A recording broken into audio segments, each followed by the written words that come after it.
It's Thursday, October 19th. I'm Matt Harmon. Welcome to the Yahoo Fantasy Football Show. Boy, it is a hell of a day to talk ball. And joining me to do just that here on a Stat Nerd Thursday is the one and only Dalton Del Don. Dalton, what's going on, buddy? What's up, Harmon? A much more humble opening for me this week. Last week, I bragged about having Brock Purdy at 45-1 MVP. I even sold myself short. He became the favorite, actually, last week.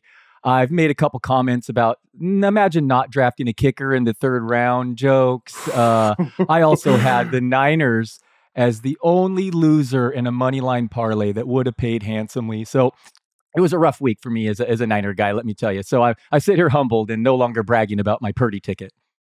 Hey, sports will do that to you, man. They will humble you, that's for sure. And you, the thing is, you flew way too close to the sun with all of that stuff, right? Purdy for MVP, all the stuff, and then the kicker Jake in the Moody, third round. Yeah. Oh, I want to tell you something. One more tilting, we can move on from the Niners. Football guys just released like a historical accuracy in field goal kicks. And this is just trolling me at this point, but every single yard farther basically drops a percentage point. Unless it's 40 to 41 yards, there's a 6% drop.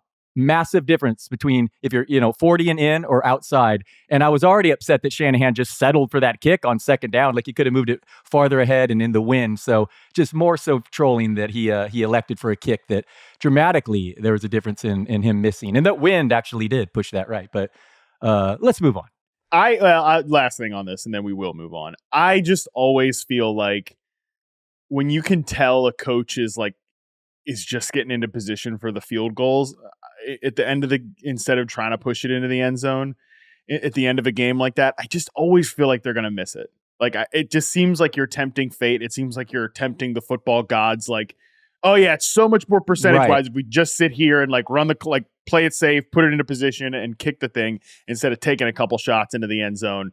I don't know. A fortune favors the bold is not always correct, but it does feel like it's correct in those situations. Yeah, I'm trying not to complain about Shanahan as much because he's so good in all the other areas, and he's really increased his fourth down this season. But the dude also blew a timeout before the 2-minute warning as well. Like he doesn't understand the strategy there. He should have taken it 2 minutes, 11 seconds and let it go. Anybody let it all the way go down. But I digress.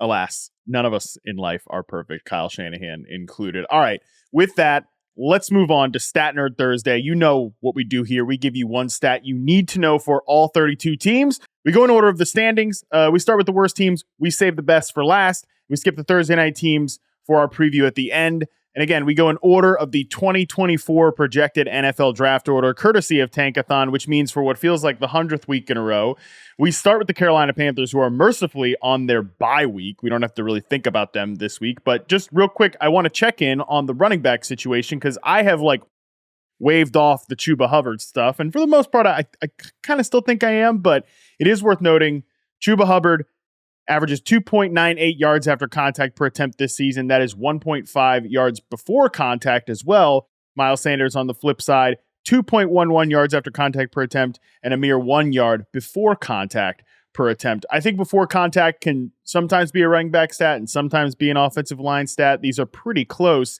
The yards after contact obviously favors Hubbard as well. Dalton, I think that Miles Sanders, again, might have some time over the bye week to get healthier because my opinion is he's just been playing through all these multiple injuries. He came into the season banged up. He's then been dealing with groin injuries and shoulder injuries and stuff like that. Could we see a better version of Miles Sanders after the bye, or are we going to start to see more and more of Chuba Hubbard? Yeah, Hubbard has looked better to the eye, but that's also probably because Sanders is playing through this injury. So yeah, you said it. Sanders may have time to return from the bye healthier, but I would expect at minimum a close to an even timeshare here. Hubbard has kind of earned that, and Sanders' value has dropped since where he was drafted, but there is hope that he returns fully healthy and he's looks like the player we've seen in the past. Briefly, I'd like to point out that Adam Thielen, I'm hyper-vigilant having him in my DFS lineup, so maybe it's nothing and I have seen zero reports, but he hobbled off the field with 11 minutes left in the third quarter. He had 9 catches on 9 targets, 105 yards and 1 touchdown then. 1 catch, 10 yards, the rest 28 minutes of the game. Maybe it was absolutely nothing. Maybe the Dolphins schemed and they had the ball a lot in the second half, but it's just worth noting. Either way, Thielen's eating and he's been awesome. And if he's healthy, he is top 10 wide receiver in PPR leagues right now, which is wild to say, but that's the usage he's getting. we don't need to spend too much time on the Panthers, but they are changing play callers in the bye week as well. Frank Reich said maybe right. I forgot about that. Do you think that changes Thielen's role? Maybe I'm too bullish. Obviously, to sell high in fantasy, the guy his age and everything. I mean, that's clear. But the dude, do you think his role will change with the new play caller? No, because what are they going to do? Like alternative. I do think Jonathan Mingo maybe could be a post-bye rookie bump player, and I like the way they've used him so far just saw as JSN, a flanker off the ball. JSN's role. We will get to JSN for sure. So he is a guy worth monitoring. Mingo, the post-bye rookie bump and everything. I mean, like we'll talk about with a certain rookie receiver, the post-bye rookie bump is not magical. It doesn't just suddenly make you a different player, but I do think Mingo has not been perfect for sure, but he's a developmental guy that maybe could have his role kind of grow throughout the course of the season anyway. So he's somebody, again, to monitor over the bye week. Thomas Brown, who came over from the Rams, and that was a big thing with this coaching staff. Why I was excited about them is that they came from all different backgrounds, but I think they kind of need to get on the same page in terms of like one message here. I don't think Thielen's role is necessarily going to just change and evaporate, but it could call for an expanding of things and a slight difference from what we've seen so far. It's just like Terrace Marshall and DJ Chark are not going to do it. Like they're not going to be those guys. So I think it's either the same amount of Thielen or like slightly more Jonathan Mingo.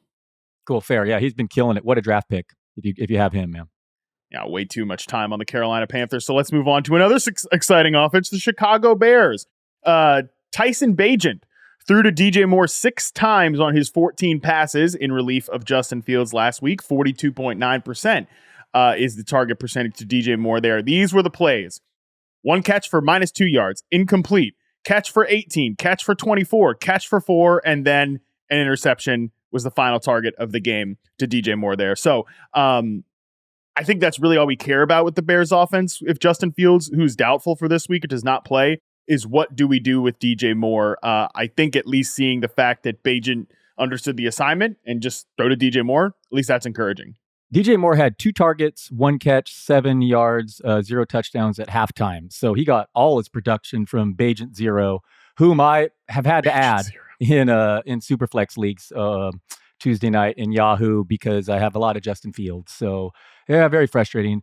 Bagent actually has interesting college numbers, but came at a small school and he lost a fumble for a touchdown after immediately coming into the game. But if you're desperate like myself in Superflex leagues, I guess he's become an option in the short term. Is Fields, man, at surgery on the table? That's a concern. How long I lost my guy Anthony Richardson and now Fields. The hits just keep on coming. Yeah, man, it stinks. Daniel Jones not been so good either. No, hey on him. Yeah, you're right. Luckily, I have 2 a lot of places because otherwise I'm devastated at quarterback. Relying on a lot of Sam Howell. We'll get to Sam Howell. Don't you worry. All right, so that is good news for DJ Moore at the very least, which is probably the only thing you should really, really care about in the Bears offense. Yeah. Number 3, Denver Broncos. Roshan Johnson, if he comes back, he could suddenly get see if he returns from concussion in this matchup. He's an interesting guy possibly this week. So, but yeah.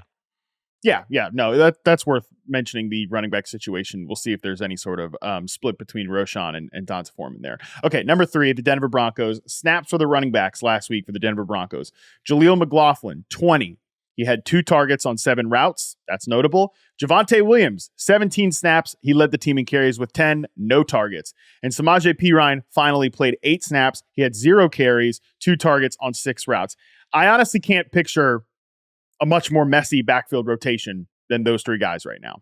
Yeah, it's ugly. McLaughlin looks great, but it's a 3-way split there. And just props to you for Jerry Jeudy, man. The guy was getting drafted in the middle of 3rd rounds of high-stakes leagues, and you just cautioned everyone, and he's having a down season. Yes, the injury early, but there's no, this is just performance. So, Russell Wilson's even playing well, so credit to you, Harmon. People should be paying attention. It's almost like people should pay attention when you talk about receivers. Well, I appreciate that. Yeah. Felt good about that call. And I appreciate it. It's a shame. It's a shame when somebody underperforms, but it is what it is. All right. Number 4 team. Talk about a messy backfield. We'll get through this one quickly too. Snaps for Cardinals running backs out of 73 plays last week.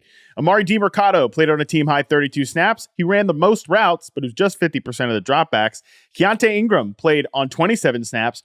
Led the team in carries with 10. He took them for only 30 yards. And Damian Williams also mixed in for 12 plays. He had 9 touches on those 12 plays. There's no fantasy value in this running back room, despite James Conner missing time. Yeah, the Cardinals somehow have the most runs for 20-plus yards in the NFL this season. Dobbs probably has contributed a bit there. I feel like it's got to be some Dobbs. But no, I mean, this backfield would be tough to sustain for fantasy if there were two of them, let alone three now. The Damian Williams sighting makes this a complete stay away. And DeMarcado got all of his snaps in the second half when they were down, too. I mean, so he was third, really, as far in line for carries. So this is a stay away in Arizona for the backfield there. And Hollywood Brown, 3 straight weeks that Dobbs overthrew big touchdowns. It's wild. The unrealized air yards, and they aren't prayer yards. They're unrealized barely. But man, Hollywood's been great, but he could be even better. Ooh, beautiful timing. Literally right as we are talking about the Arizona Cardinals. Jonathan Gannon says that Kyler Murray is going to practice Wednesday, and Adam Schefter reports that Kyler Murray has been designated to return from injured reserve. Yeah, well, I'm strongly debating the Seahawks in my $9 million Survivor League that's down to 1,800 people. So that would be interesting if I don't think he'd return this soon, though, right? I feel like they'll probably have him practice, and then if he's going to play, he'd play in week 8, not week 7. Yeah, I don't know when their bye week is off the top of my head, but very nervous about that one because this is the obvious pick. So many people are going to be on them. The near biggest favorites of the week are they maybe, but I do expect Seattle's offense to bounce back. But Josh Dobbs has played well, certainly regressed the last couple of weeks, and now it looks like we're going to get Murray in the second half of the season. Yeah, they play the Ravens at home in week 8. They play in week 9. Oh my God, they play the Browns in Cleveland. That would not be a fun game. The number one and number 2 to return to against quarterbacks. Those two ranked 1 and 2. I mean, the top 2 defenses. Yeah, that is rough there. Wow. Yeah, that's not a great. Maybe he waits a little, like Deshaun did against the Niners. Yeah, exactly. Week 8 is the last game before the trade deadline for the Arizona Cardinals, too. I do think Marquise Brown is a potential guy that's been mentioned as a trade candidate. Zach Ertz, trade candidate as well, if they want to go through all that stuff. So, I don't know. Trey McBride made noise, too, last week. Kind of took over the second half. So he's on a radar at a tight end position that's disgusting. So absolutely, Trey McBride is. 100%. Yeah, like I said, I think Zach Ertz could be a trade candidate. Marquise Brown's interesting because him and Kyler are buds, but what's Kyler's future with the organization? I think they have been good enough this year that they need to see what they have in Kyler. So I expect him to play, and we'll see. Again, just one more follow-up. Jonathan Gannon said that Kyler Murray is, quote, a full go. I don't know what that means, but we'll see. Maybe he does play this week. We'll talk more about it tomorrow on the show if we get news that he's going to play. Number 5, New York Giants. Adjusted net yards per attempt so far this year, our guy, Daniel Jones, 2.8.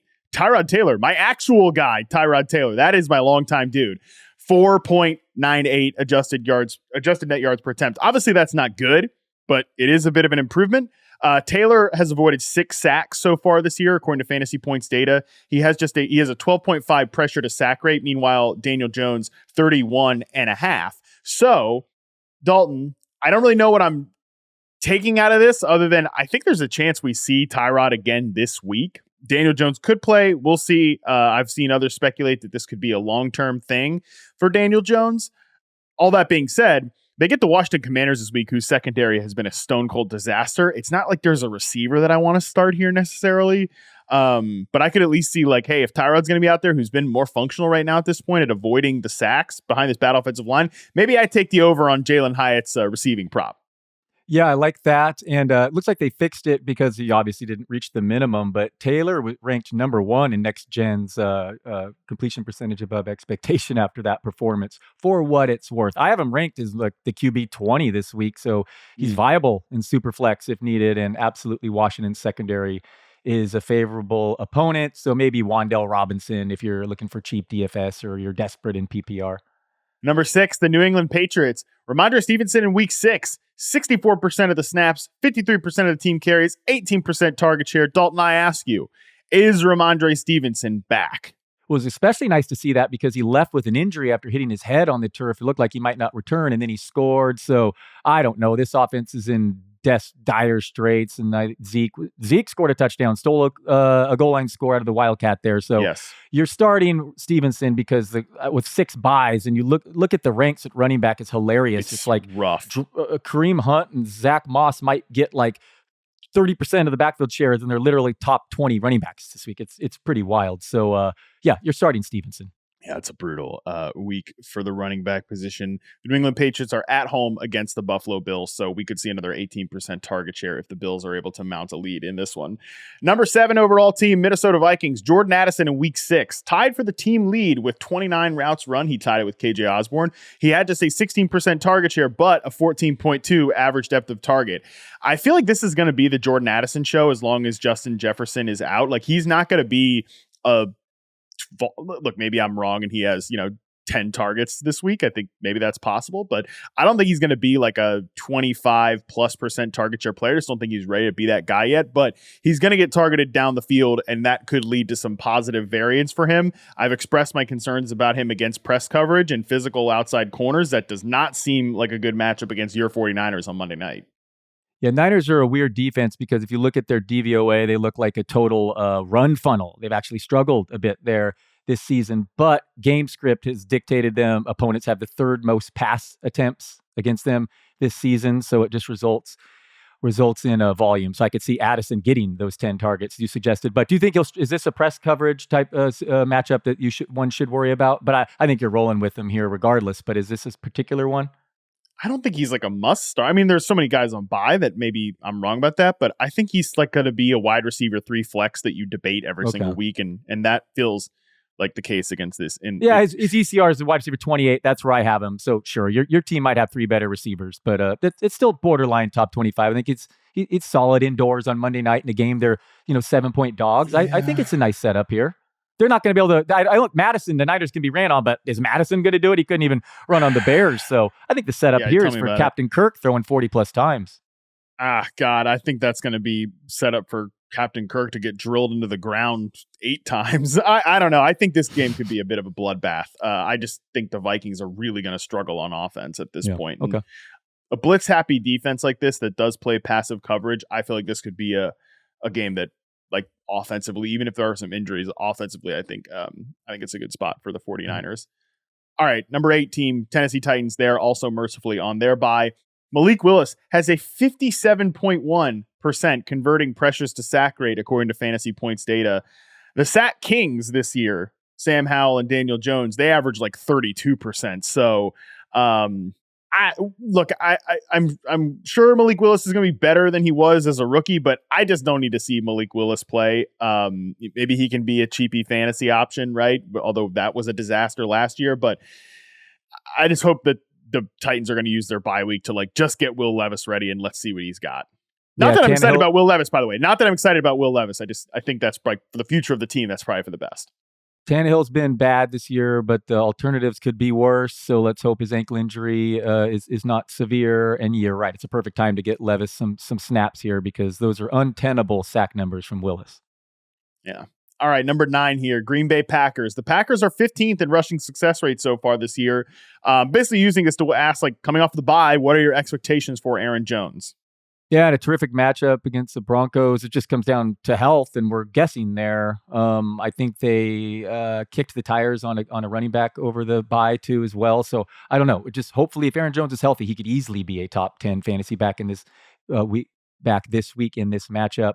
And we're just hoping that that's the case. But again, it's just a guessing game with him. And then the other thing is, will Surtain, Shadow, Watson, and Dobbs could sneakily benefit there in this it would be a favorable matchup as well. Yeah, I think that would be interesting because Dobbs is almost like purely just an outside receiver. Like he's a purely perimeter X, and then Watson, they move around to get matchups. So I feel like Watson's not good enough to be a guy that you just stick your top cornerback on and have him shadow. But he's also their clearly most explosive guy. And like, you don't want him ripping you for like a 60-yard touchdown.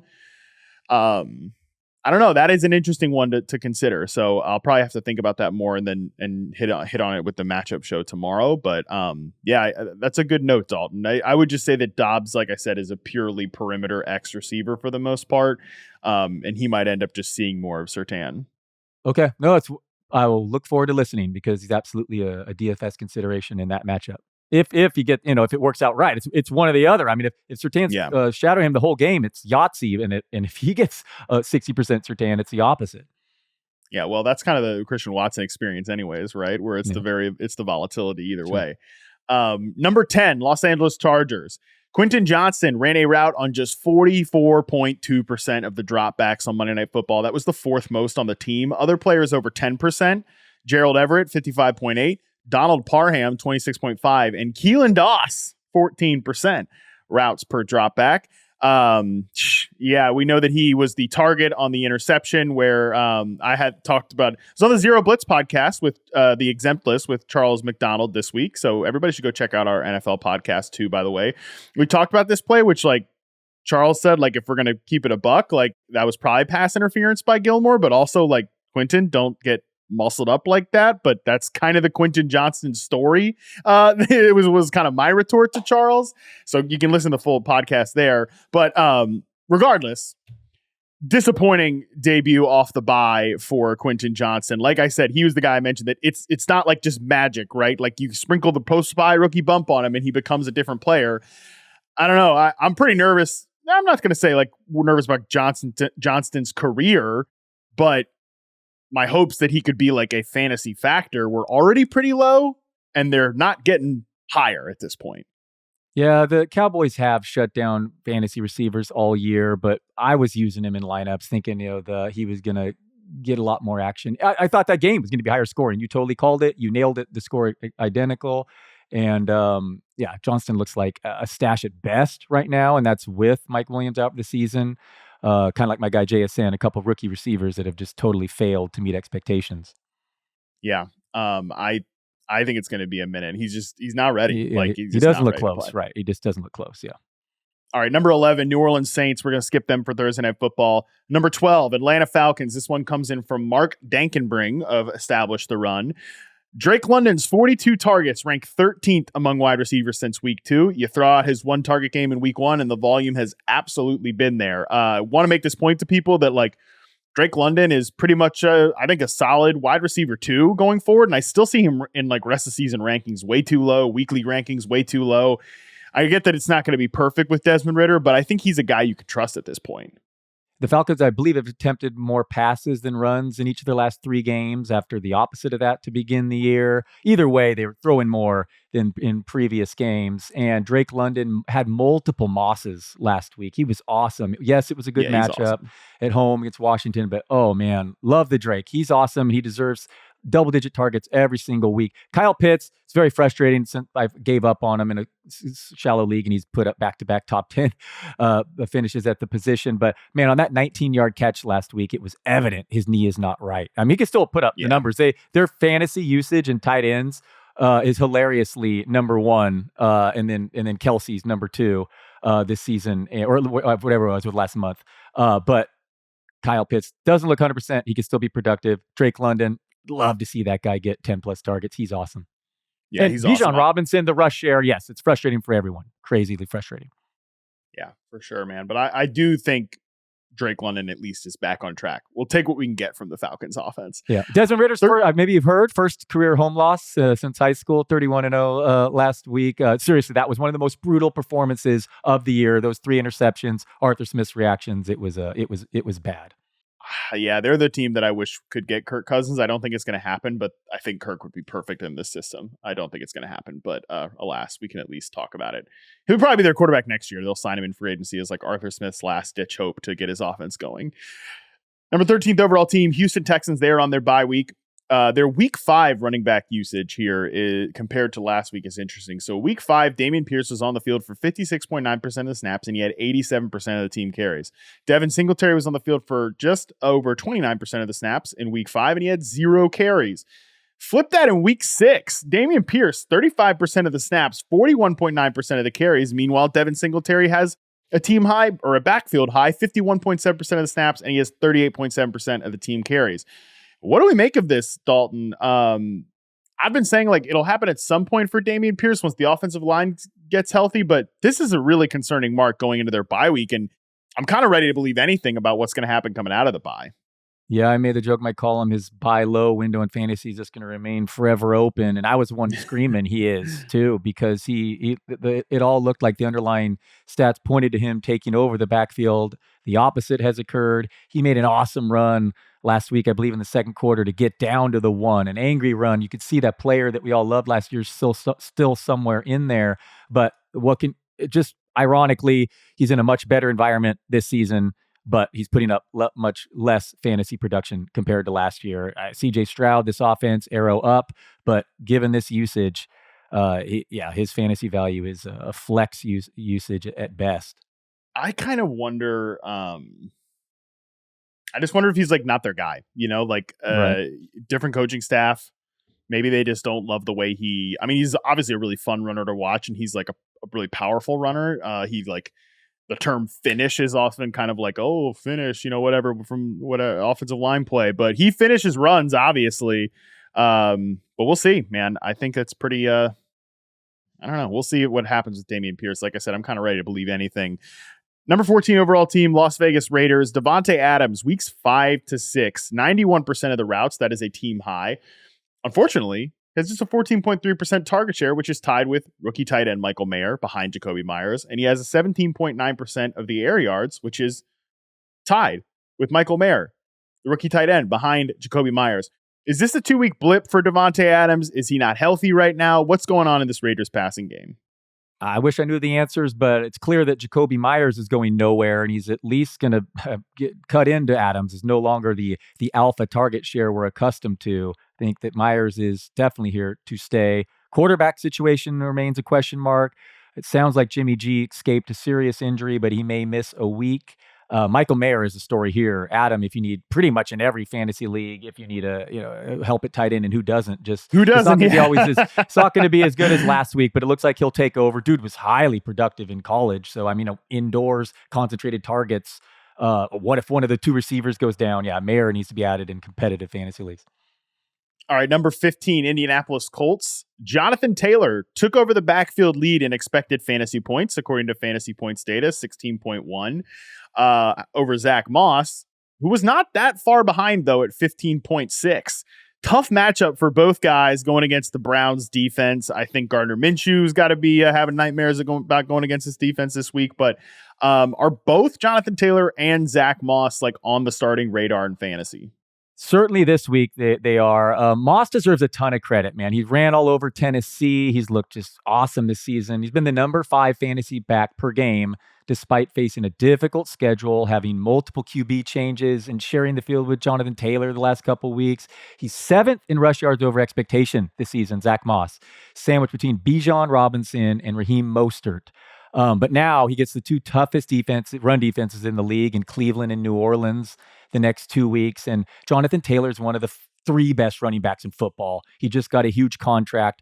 I mean, calling Zach Moss's sell high is maybe Captain Obvious, but if his numbers are there, man, and he's done it the last 2 weeks with Taylor sharing. So if you can get something like, I don't know, a top 50 player or something, I would consider it positionally if you need help elsewhere, because I just think Jonathan Taylor is that dude, and and by the way, the Colts offense may be a problem. Gardner Minshew, if you look at his history of defenses that have studied knowing he's going to start, very different than when he comes in the middle of games. And last week was kind of a disaster despite his 300 yards passing. So it could be a bad offense, and he's suddenly getting 30% of the backfield touches with Jonathan Taylor. Jonathan Taylor's awesome. So I do have some concern with Zach Moss, but again, credit where it's due. He's been awesome this year, not just a product of his environment. He's taken advantage of it with terrific play.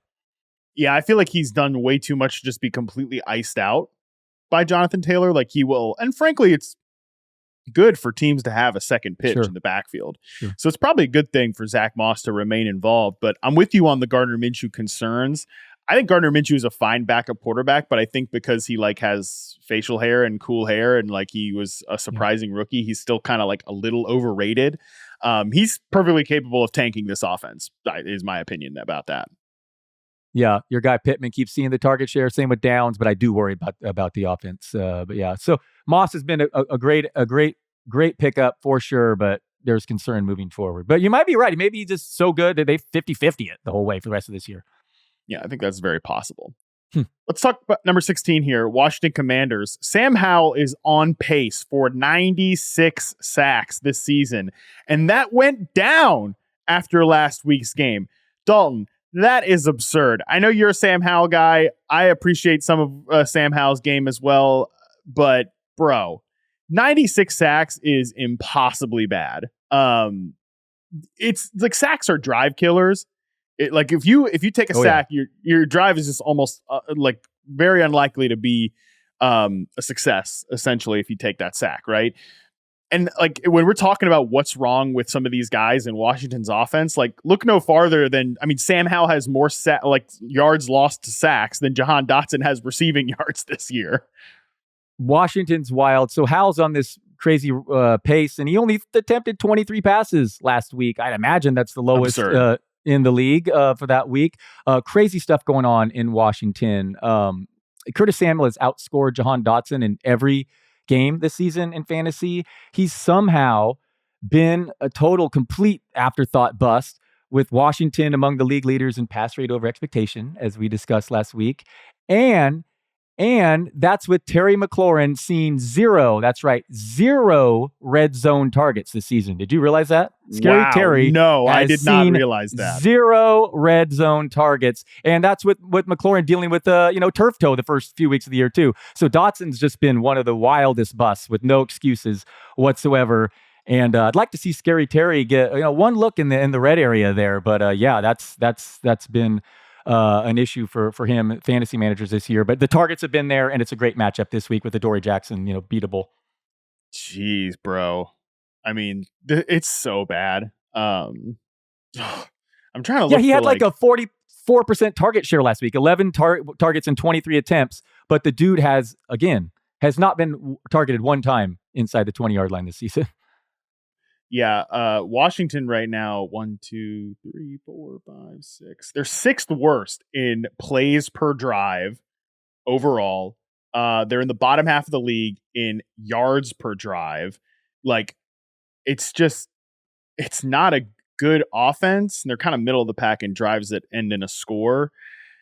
It's because the quarterback is taking this many sacks, man. I mean, you're not going to get a lot of guys. And, Curtis Samuel's been fine, but he's been like getting 40 yards or something like that in a lot of these games. Yeah, oh, yeah. They're relying on touchdown. Yeah, he's relying on these touchdowns that don't seem sustainable, but for what it's worth. No, not at all. And like Logan Thomas has had a couple of moments, but it's mostly the Thursday night game against the Bears when they threw the ball 55 straight damn plays. I don't know, man. I think this is I'm very concerned just about like the structure of this offense. Like, I think they need to get Sam Howell some easy buttons, and you have so many players that could be easy button players. Like these top 3 receivers, they get open, like all of these guys. It's really frustrating to me, man, that this much is like being left on the table. And Sam Howell's responsible for a lot of these sacks. I'm probably like, if I was to split up the pie, I think he's like 70% responsible, but you could do something about that 30%. I don't think Eric Bieniemy's doing that right now. I know we're going heavy Commanders here, but I like buying Brian Robinson in fantasy. Just 28.7 rushing yards per game over the last 3 weeks. He's faced 2 of the top 4 defenses that have allowed the fewest fantasy points to running backs this season. And the Eagles' D is allowing fewer than 50 rushing yards per game to running backs. That other game was the one where the Commanders didn't call a run play after 9 minutes and 28 seconds was left in the second quarter. So these are wild game scripts. And yes, Robinson's more game script dependent, but like this week, it's a pick 'em against the Giants defense, allowing the 3rd most rushing yards to running backs. By the way, Giants, the only team in the NFL, bottom 5 in yards per play and yards per play allowed. Not a great combo there. So Chris Rodriguez actually got some carries last week, but Brian Robinson caught a touchdown, and he's ranks 8th in carries inside the 5-yard line this season. So I like Brian Robinson as a buy low. Yep. I agree. I can co-sign that as well. Number 17 team, New York Jets. They are on their bye. Garrett Wilson in weeks 5 and 6, 59% air yard share. That is the most among players who have played multiple games the last 2 weeks. 32.2% target share, ranks 6th among, and it's just behind a bunch of elite dudes, right? Jamar Chase, Steph Diggs, Cooper Kupp, Brandon Ayuk, and of course, the usage monster himself, Adam Thielen. So I feel like we talked about Drake London. I feel the same way with Garrett Wilson, that he is kind of like, he's not going to ever have the ceiling that we imagined with Rodgers, but he is back on track, I think. Yeah, and he would have had a bigger game if not for this Lazard personal foul penalty that cost Garrett Wilson 30 yards last week. Right. It's always something with him, but he's awesome, man. He looked like the turf got him at MetLife. Looked like he was done for the year. I was so upset, but he returned. Looks good to go, even though he's checked again at the end of the game. Garrett Wilson is a first-round fantasy pick again next year if there's a healthy, Aaron Rodgers. Breece Hall, I just want to mention, doubled his usual route participation last week. Really tough matchup, but paid the bills through as a receiver. He is through. I said in my column he's going to top 5 fantasy back coming out of the bye. They're going to unleash him. The schedule eases up. Breece Hall, even with Zach Wilson, I'm all in over the rest of the season. Yeah, I think those two guys are going to be fine going forward. And Breece Hall will have a much higher ceiling. That's because of the position he plays. Number 18 team, Cincinnati Bengals. They're on a bye this week. Joe Burrow, 6.1 yards per attempt in week 5 is easily the outlier for the season so far. He had a 5.3 YPA in week 6. All other weeks, 2.6. Another outlier, that was week 1 against the Browns. 5.4, 5.3, 5.5. The Bengals offense looked like, maybe it's fixed after week 5. I do not think so, and I'm still concerned at this point.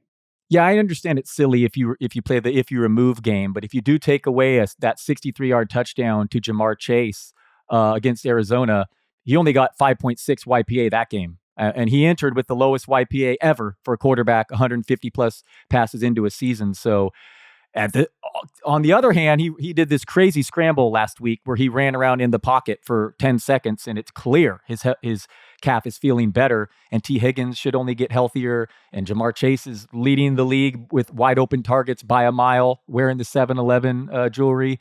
But man, Joe Mixon looks washed, and Burrow continues to post alarmingly low efficiency. Yeah, we'll talk more about it because they're on a bye. We'll talk more about it next week. But I think that's almost more concerning to me that, he's scrambling around like he's healthy and the results are still not good. That makes me more concerned going forward. Okay. Number 19, Los Angeles Rams. I totally forgot to put a stat on the outline here for the Rams, but I wanted to talk about the backfield.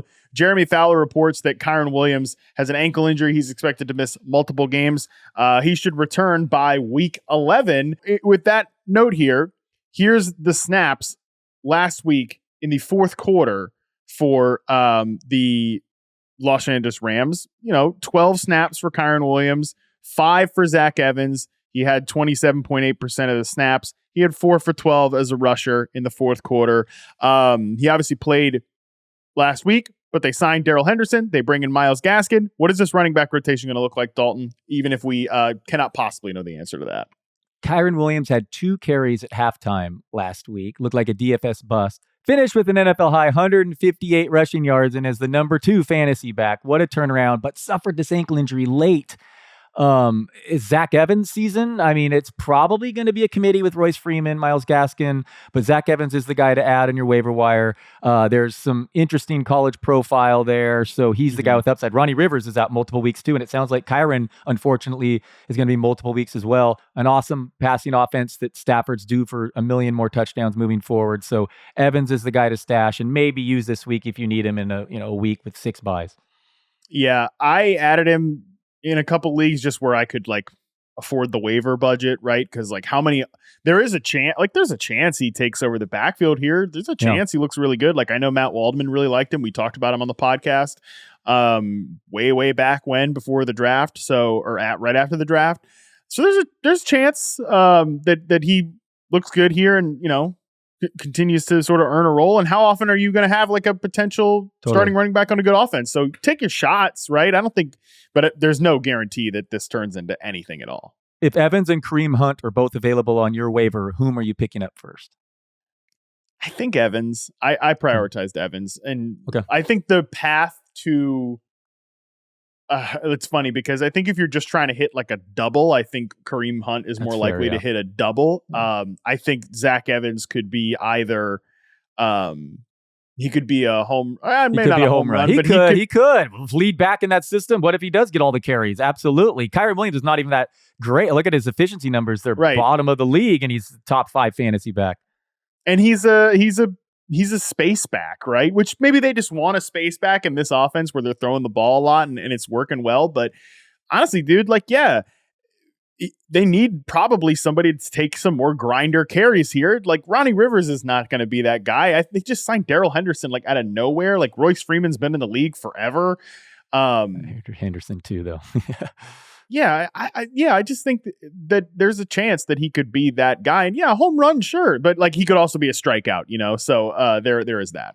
Here's a quick stat before we leave the Rams. Kupp, a 39% target share since returning, and Puka Nacua, a 34% target share since Kupp's return. So those two guys, top 10. Kupp top 3, Nacua top 12 each week, basically. 100%. I think so. I think that works for me. All right, number 20 team, Tampa Bay Buccaneers. Baker Mayfield's 4.4 adjusted yards per attempt last week was the lowest of the season. All other weeks, he averages 7.3. His only other game below 6 was week 3 against the Eagles, 4.84. I kind of feel like Baker Mayfield and this Bucs offense is going to be a bad defense killer this year. The Lions are not a bad defense, and the Eagles are not a bad defense, even if they're a little lower than expectation this year. Yeah, zero help from his running game. Lions rank number 3 overall in DVOA on defense, and Mayfield just missed a 80-yard touchdown to Evans. The ball was batted down. He was going to walk in for 80 yards. Well, assuming Evans could still have that long speed, but closer, that would have changed his day big time, 180-yard touchdown. But yeah, it was a tough matchup and a bad performance. The guy's been, playing well all year, all things considered. So hopefully Evans can get healthier and they bounce back here. All right, number 21 team, you mentioned Kareem Hunt, Cleveland Browns here. The Browns' backfield usage coming out of their bye. Kareem Hunt, 37.1% of the snaps, 35.3% of the carries, 24.3% of the routes. Jerome Ford, meanwhile, 51.4% of the snaps, 50% of the team carries, and 32.4% of the routes. Kareem Hunt is going to be involved, but Jerome Ford's got a pretty nice role, and I'll echo the note that I said, I believe it was on the recap podcast with Scott this week, that Jerome Ford had his best moments to close out that game against the San Francisco 49ers. So I feel like there's still a pretty good ceiling case with Jerome Ford going forward. And I think I was skeptical, but Hunt hadn't been any good in the league for the last couple of years, a backup running back on a shaky offense with the quarterback situation. But I think he's absolutely a flex option as well, given that the Browns have a awesome defense that should help in game scripts. And maybe the quarterback situation results in them just being incredibly run heavy. Amari Cooper, couple just fantastic catches last week. So good. And I wanted to note, I made the joke about Watson skipping the Niners defense, but he actually has a rotator cuff strain that he says may not heal until next year. So it looks like a serious injury he's dealing with, for what it's worth. And they're going to rely on Jerome Ford and Kareem Hunt moving forward. 100%. All right, number 22 team, Seattle Seahawks. It's JSN time, baby. Jackson Smith-Njigba ran a route on 75% of the dropbacks, had a 7.4 average depth of target in week 6. The prior weeks before the bye, 63% and a mere little 2.8 average depth of target. It was the most 11 personnel usage of the season for the Seahawks last week. Like I said, the post-bye rookie bump, it's not magic. It's not 100% like everything is fixed, but that's an encouraging sign for JSN, who I still kind of doubt, Dalton, that he's going to be like a regular fantasy contributor this year, but I think his ascension could help the overall offense. Yeah, the rotation change is nice, as is the increased ADOT, but it's still more of a bench stash for now, even in the nice matchup this week. I want to talk briefly, Geno Smith. He has 5 touchdown passes this year. That's 23rd in the league behind Dobbs, Ritter, and Bryce Young. He had multiple TD passes in 13 games last year. Just once so far this year, red zone has been the problem. Geno had 10 attempts in the red zone last week, failed to record a touchdown. He's averaging the 4th most attempts in the red area, the 2nd most end zone attempts per game, but just the 5 touchdowns. So, Kenneth Walker is eating. He's going crazy this year. His like 6 touchdowns in goal to go situations this year after going 2 for 16 last year. So like the regression's gone insanely the other way. So I like Geno to start throwing some touchdowns, and it begins this week, hopefully. Me too. I had our bold prediction in Eckler's Edge yesterday was that Geno throws 3 touchdowns this week. I think we get back on track here with this. Tyler Lockett leads the NFL in end zone targets and actually quietly like higher than Metcalf in target share this year. Yeah, I think Lockett's a great buy low. I would try to do it before this game against the Cardinals this week because I think this passing game gets back on track. Number 23 team, the Pittsburgh Steelers, are coming off their bye week. George Pickens among all pass catchers since week 2. 2nd in team air yard share, 14th in team target share. Obviously, since week 2 is notable because that is when Deontay Johnson was placed on IR. Johnson is probably going to be back this week, not 100% certain, but if he's back, what happens to George Pickens with Deontay Johnson back?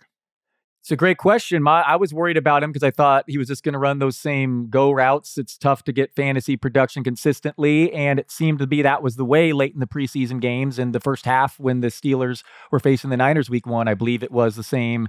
Even week 2, it might have been, but whatever. Since then, they've developed the route tree has changed, and he's been great. So you'd think they'd keep him moving him around after seeing he was successful doing it, but I have a lot of Deontay Johnson, and I hope he's healthy, and I hope he starts immediately eating double-digit targets like I expected.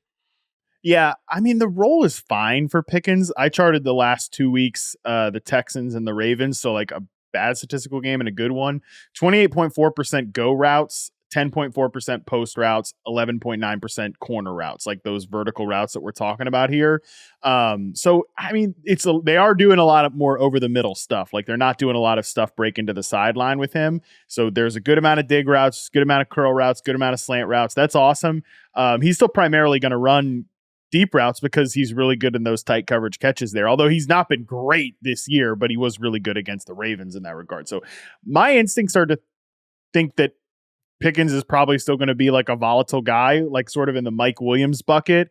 Whereas Deontay Johnson, I think he's just such a good separator. And like, man, they really need somebody to get open on this offense. And it also looks increasingly unlikely like Pickett can elevate 2 fantasy receivers on a weekly basis too, although improvement can still occur. But one thing I'll say is the Rams, you and I made fun of their defense on paper entering the year, second fewest fantasy points to perimeter receivers, or their secondary is playing pretty well. Shout out to Raheem Morris. He's done a great job on that side of the ball there. All right, number 24 team, Buffalo Bills. Most 10-plus yard gains in the NFL this season. A.J. Brown, 27. Tyreek Hill, 27. Stephon Diggs, 27. Diggs is, I think, having one of his, if not his best career season so far. He's been incredible. I didn't really have a ton to say about the Bills. I just wanted to, hey, let's talk good about Stephon Diggs. It's one of my favorite things to do. Hey, I want to selfishly ask you some DFS questions. If one were debating hypothetically, Keenan Allen in that shootout against McDuffie in the slot, or you pay up for Diggs this week, will the Patriots scheme like they schemed against Devontae Adams last week? So, and Josh Allen's got a shoulder issue. His ADOT in the second half was cut in half compared to the first half last week after suffering the injury. So Keenan Allen, but that Chiefs secondary is not necessarily bad, and Eckler's back, but they're going to be pushed to score points. So Keenan Allen or Stephon Diggs, who scores more PPR points in week 7? Yeah, Herbert missed a couple of like double moves to Keenan Allen that would have resulted in huge chunk plays against the Cowboys. But Trent McDuffie's been awesome this year, like quietly one of the ascending superstars of the league. Obviously the Chiefs defense has been really good. Diggs never really he has great games against Patriots all the time, no matter what they try to do with him. So I think I'm going to go with Diggs there. Okay, cool. That's where I was leaning. Cool. All right. Appreciate you. All right.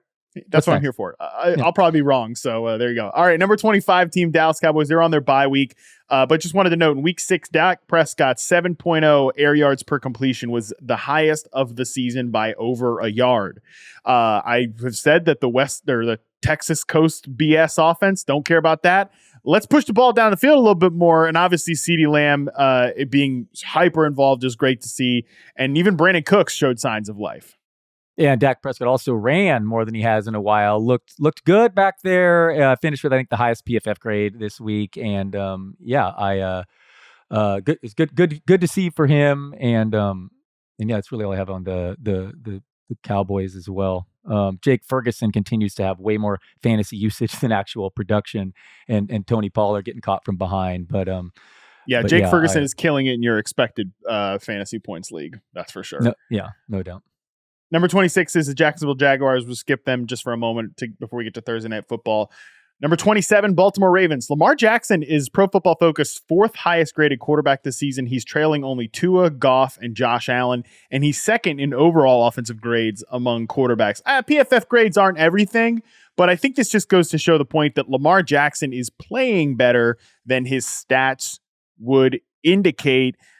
If this offense continues to coalesce, Zay Flowers continues to get better, and if they make a move for a receiver at the deadline, which probably isn't going to happen, but man, how good would Devontae Adams look in a Baltimore Ravens uniform? I think I'm still holding out a lot of hope that this offense can get rolling here in the second half of the year. Sorry, what I was trying to remember is Dallas ranks dead last in motion pre-snap, and that their offense absolutely needs new work there from the beginning schematically.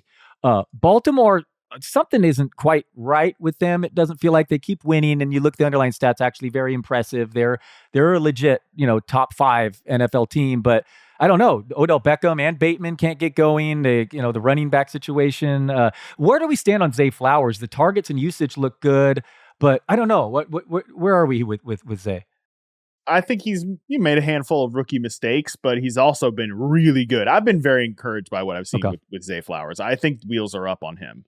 All right. Okay. So yeah, I think that the Ravens more touchdowns will come, but it just hasn't quite been crazy like I thought it could go with the new offensive coordinator and all these weapons they have. These things take time. Sure, yeah, they all take time. They really do. And you look at Shane Steichen leaving and the Eagles passing. But yeah, no, these things matter. These coordinators changing.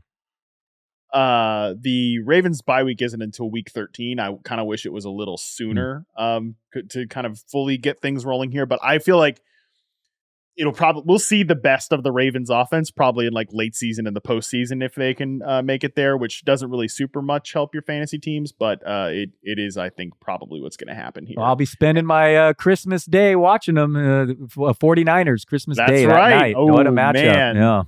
Yeah, that's going to be pretty exciting. Christmas Day, Monday, December 25th. Christmas Day. Yeah, how exciting. All right. Also exciting, the Ravens' opponent this week, actually, number 28, the Detroit Lions. David Montgomery has owned a 60.3% share of the Lions team carries. That's 11th most in the NFL, despite the fact that he's left 2 games with injuries so far this year.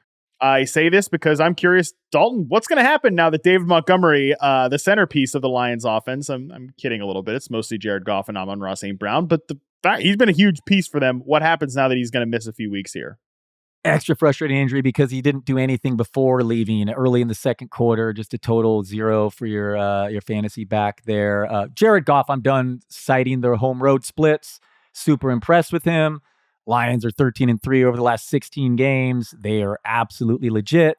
Hopefully, Jahmyr Gibbs is ready to return. He's not going to get all those carries up the middle, but his target per route run rate remains elite. So I think Gibbs, you just fire back up as a top 15 fantasy back if he's active this week without Montgomery. And then, of course, Craig Reynolds will probably steal some goal line scores and frustrate everyone. But Reynolds did nothing last week aside from that awesome block. He was definitely a downgrade from Montgomery. And Gibbs' usage as a top 12 overall pick has been historically low. I think, and people have obviously taken the Jahmyr Gibbs as a change of pace back quote that Dan Campbell had and really run with it. At the same time, though, this would be a great time for them. And look, the Lions want to keep winning games. I think they will continue to keep winning games. This would be a great time to start integrating Jahmyr Gibbs more and more. Their bye week comes in week 9, by the way, so he could be a post-bye rookie bump candidate there. But Ravens this week, not a great matchup. Raiders the week before, definitely a good matchup. Then they get the Chargers and the Bears coming out of the bye. I feel like this is a good time for them to start to get Jahmyr Gibbs more and more involved and get him reps to get him better. By the time that the end of the season rolls around, they have a good split with Montgomery and Gibbs, because as much as they want to use Montgomery, and they should use Montgomery because he's been really good, you don't want him getting banged up all the time. You want him to be around for the postseason. This stuff looks clear in hindsight, and David Montgomery's been awesome. But man, the Lions, if they had just re-signed Swift and drafted Jalen Carter, would be that would be even scarier version of this team. I guess, but you're poo-pooing that. What they want Jahmyr Gibbs to be is not what DeAndre Swift is. But you don't think he can take the tackles like Montgomery's been doing? No, no. Not even close sure, to that. No. Yeah, okay. No. So you could. Yeah. So he was just a bad fit. You're saying he couldn't. All right. No. Okay. Yeah, and what they want out of Gibbs is a passing down back. Swift is not that guy. He can catch passes or whatever, but actually being a matchup nightmare and mismatches and stuff like that. I think that's ideally what they want him to be at some point. And DeAndre Swift is not going to be that guy. He's just a regular running back who contributes in the pass game. And yeah, he's had a great season so far this year. He's had a great season in the best rushing ecosystem in the NFL. Lions are a good one, but nothing matches really what Philadelphia can give you. And you can't rely on him durability wise. I get it. His whole career. I get it. Constantly year after year, he was banged up, but okay. I'm not justifying everything that the Lions have done, but I think there was a reason that DeAndre Swift didn't work out there. And nice to see Jameson Williams adjust midair. That was not an easy catch. No, yeah, I hope we can continue to see more and more of him, but we'll see if he can get a full snap rate here going forward. Number 29, Miami Dolphins. This one comes in from Seth Walder. ESPN has been collecting motion data since 2017. The Miami Dolphins' current 62% motion at the snap mark is by far the highest in that span. The second highest motion at the snap rate is the 2022 Dolphins at 46%. The third highest is the 2023 Rams at 41%. In 2017, Walder adds, the Rams used motion at the snap 9% of the time, a league high that year. In 2023, that would be below average. There's no fantasy thing here. I think this is just a crazy stat and really shows you like the influence and proliferation of motion around the league, but especially what the Dolphins are doing this year. So the Dolphins have gotten 8.0 yards per play this season. That's a bigger difference between them and second place than second place and last place.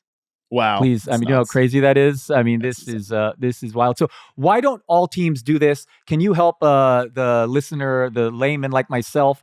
What is the give and take of all the pre-snap motion? Because obviously teams would all do it if it was you have to have the right personnel, and obviously there's a give with this, or it would simply teams would be seeing more of it.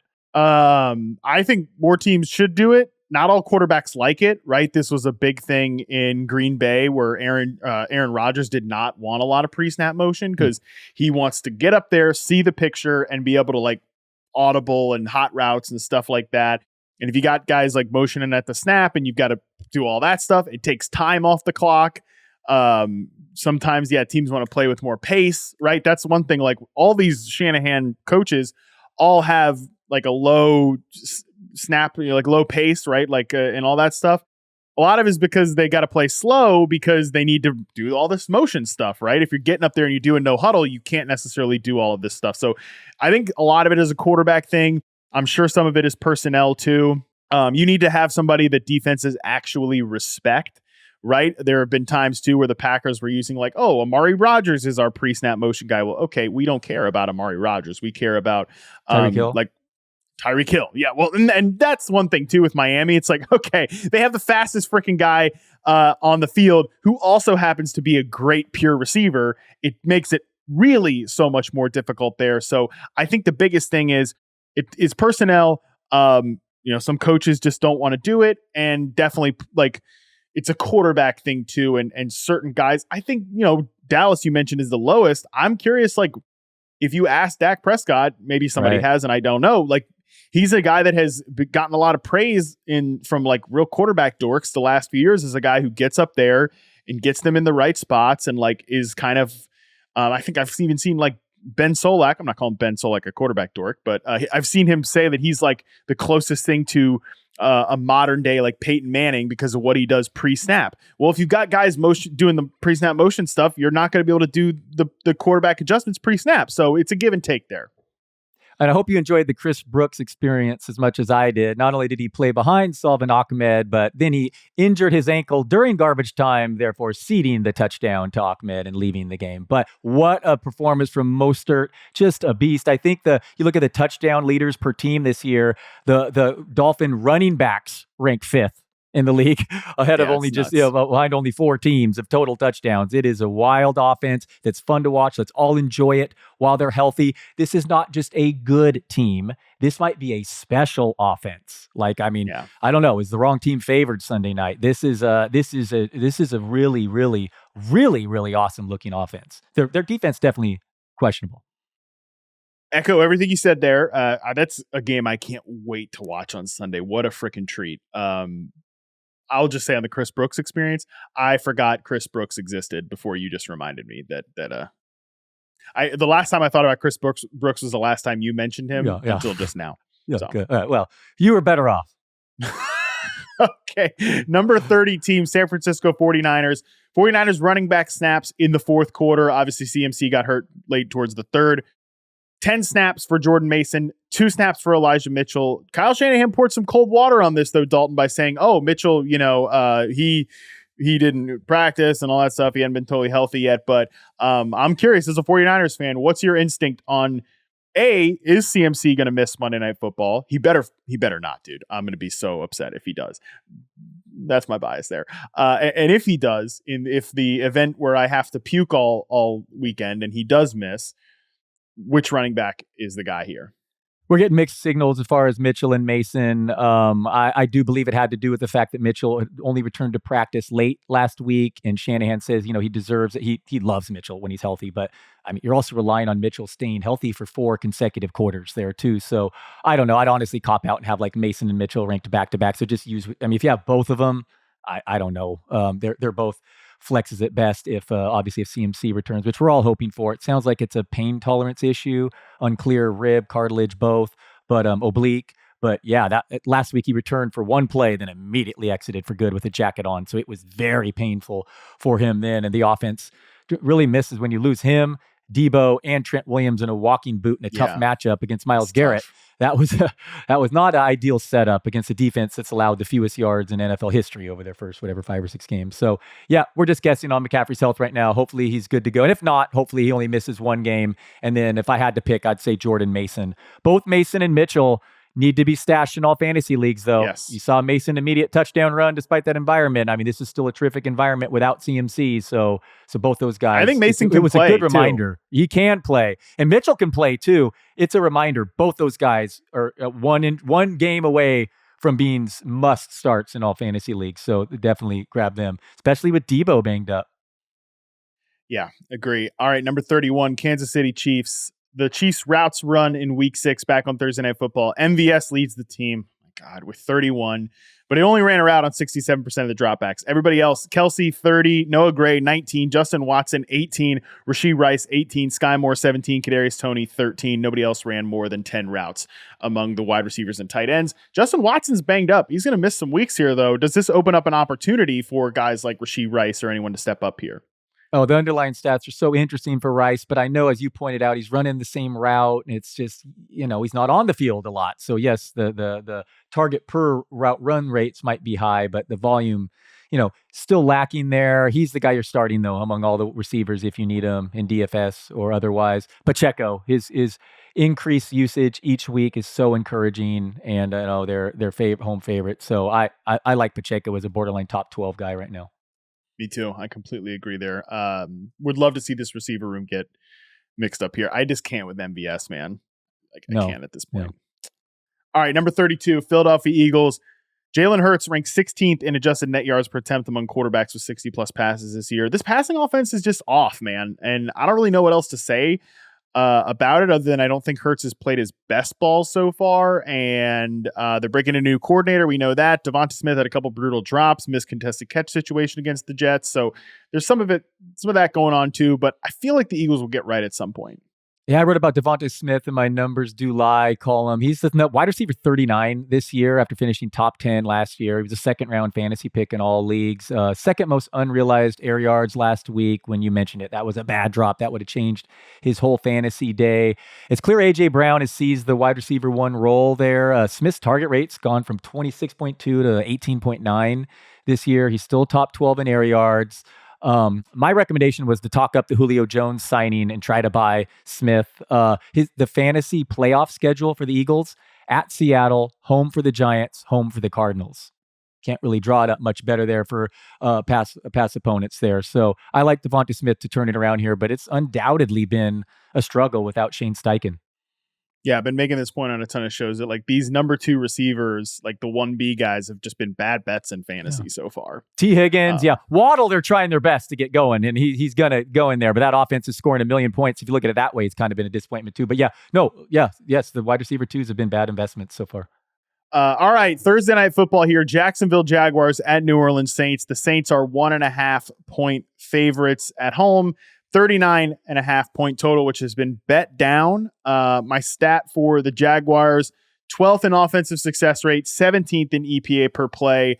The success rate, I think, actually really tells the story here, in that they've been moving the ball. There's just been big mistakes. 17th in EPA per play allowed. It kind of shows that some of the sack stuff, the pressure.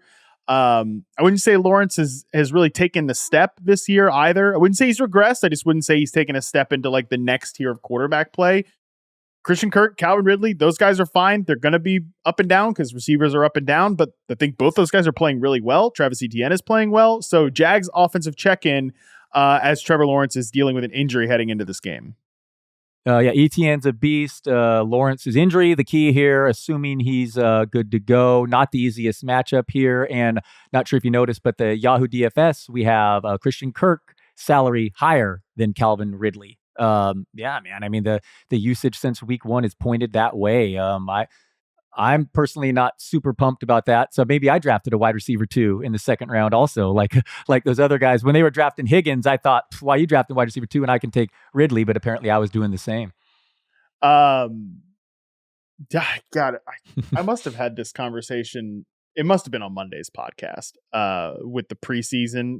Colin, maybe you can correct me if I'm wrong about this, but we talked about Calvin Ridley in the preseason and stuff like that. But it might have been on somebody else's show. I don't know, man. I do way too much talking these days. It's embarrassing. But I think we all double counted like Calvin Ridley in the preseason and stuff like that. I think at this point, though, these guys are like a strong tandem at wide receiver 1 and wide receiver 2. It's funny. I think if you ask a real life NFL analyst, they'd be like, yeah, Calvin Ridley's been a great addition to the Jags, but we're all disappointed in fantasy, I think, because our expectations got way too high up there. So there's that. I think that, again, I think Ridley's fine. He'll be fine. He just probably is not going to have like top 10 wide receiver ceiling necessarily. And Christian Kirk was disrespected across the industry for the second straight year in a row. I think the Jags are interesting in this game. If Trevor Lawrence can play, it's not an ideal matchup, as you said. The Saints are a very good defense. That's my stat for the Saints. 5th in defensive EPA per play allowed, 3rd in defensive success rate allowed so far this year. I always talk about the fact that the Saints play a lot of man coverage. They're extremely great on the secondary end. Dennis Allen has those guys playing really well. Saints offense is still very boring. Another team that doesn't use a lot of pre-snap motion. You've got goofball fans on Twitter now questioning Chris Olave's effort on clear out routes. Like, do you not know how clear out routes work? If your quarterback throws to a non-open receiver on a clear out route, and that's how you find out, like, oh, is he not giving full effort? Then your quarterback made a mistake. That's all I'll say about that. Saints offense pretty uninspiring so far this year. Chris Olave, another second round pick who is the wide receiver 1 on his team, but has been a disappointment so far. Yeah, back to Ridley. I cashed my 75-1 have most receiving yards ticket at halftime in week 1. Man, I shouldn't say cash it. I spent my money on that one. It has not gone quite as well from then on. Chris Olave is one of the clearest buy lows if you look at his expected fantasy points versus actual, but he's dealing with a toe injury and Derek Carr remains his quarterback. So, I mean, I don't think he's going to live up to his ADP. This despite Michael Thomas not stealing the touchdown. So weird there, but Olave is an awesome real life player, makes highlight worthy plays each week, locked in fantasy lineups. Kamara, the question here is who's getting he's averaging more than 25 opportunities per game since returning, but Jamal Williams may return, and Kamara is just not, he's been the opposite of the player before who would do the most of limited touches. Now he's seeing all the touches and struggling. But I just want to point out that Houston Texans, let's stop considering them a favorable opponent for opposing backs. They shut down Bijan Robinson's 100%. Running game. They shut down last week. That the Ryans they're doing better, man. They're moving in the right direction in the Texans defense. But I like the Saints to bounce back here, buy low them, sell high on Jacksonville coming off the win, and with Trevor Lawrence battling the injury. So I'm picking the Saints in this one. Texans could win that division, man. Their offense playing the way it is. Jacksonville not totally taking that next step. I'm still fine. 100%, I agree. Rather high on the Jags going forward. I think that they can coalesce things as the season goes on. Their defense also has played a little above expectations so far, which has contributed to the passing game not needing to be like a fireworks show every single week down there in Jacksonville. That said, you mentioned Texans defense playing really well. CJ Stroud obviously is the dude. Nico Collins is incredible this year. Shout out to all the people who just never watched a snap of Nico Collins play and were like, CJ Stroud has no weapons heading into the year. Yeah, congratulations. You didn't watch Nico Collins play. Good for you. You admitted it out loud. Okay. You were on him. Yeah, you were on him. Taysom Hill had 6 catches by halftime last week, by the way. God, bro. That is, I said this about Laviska Shenault on a different show. Like, when Frank Reich is like, hey, you got to get Laviska Shenault more involved. Like, we got to get him more involved. He's hurt now. It's like, that's usually the sign that like, we're all out of ideas here on offense. The fact that like let's get Taysom Hill an expanded role in week 6 shows that Pete Carmichael is all out of ideas there in the New Orleans Saints offense. I think we're going to have some pretty good and nice overreactions to this game, however it goes, because these two teams are kind of just at like weird crossing points and like fork in the road type situations here as we're heading into week 7. Just hope my guy Etienne remains healthy. Top 3 fantasy back moving forward. Look at that. He's taken over the short yard goal line role. Bigsby got stuffed, and the last 3 attempts have all gone Etienne. He looks great in space once he does get the catches. Love the way Etienne's looked, even in an offense that's semi been disappointing this year. There's still another level that Lawrence can reach, isn't it? What's his YPA this year? It's not quite the star level, even close, or frankly even close to the level we all expect that the heights with which he can reach. Well, I'll say this, Dalton. This podcast reaches new and exciting heights with you every single week, buddy. I really appreciate it. This is a hell of an episode. Thanks for talking ball, Harmon. All right, all of you out there, that's going to do it for this show. Tomorrow, we set the stage for week 7 with the games you need to binge, stream, and skip. Kate Majuk returns to the podcast to do that with me. Really appreciate it. Very excited about that. Until then, we're out.